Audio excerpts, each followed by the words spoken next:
লিকে পটানোর জন্য টিপস দাও। জিন বলে না, আমাকে এই ঝামেলায় পড়ার নেই। হ্যানা বলে প্লিজ আমার হেল্প করে দাও না। জিন বলে চলো ঠিক আছে, কিন্তু শুধু এইবারের জন্য। হ্যানা খুশি হয়ে যায়। জিন বলে আমি আর লি আজকে কোথাও যাচ্ছি, তুমি আমার বদলে যেতে চাও? হ্যানা বলে বদলে মানে তুমি আসছো না? জিন বলে না, একদম না। হ্যানা বলে কেন?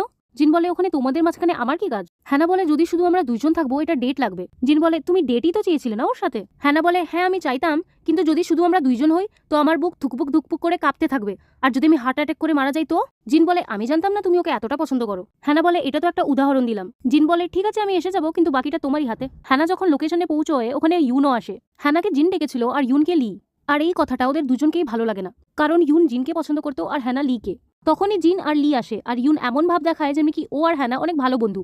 ওরা চারজন একটা গেম খেলে যেখানে ব্লাইন্ড ফোল্ড হয়ে একটা রুমে ওরা এন্ট্রি করে। এই গেমটাতে পাজল সলভ করে একটা নির্দিষ্ট টাইমের মধ্যে রুম থেকে বেরোতে হবে। ওখানে জিন ম্যাথসের প্রবলেম সলভ করতে লাগে আর ইউন ওর প্রশংসা করা শুরু করে দেয়। তখনই হ্যানা একটা হিন্ট পায় যেখানে ও হাতের ছাপ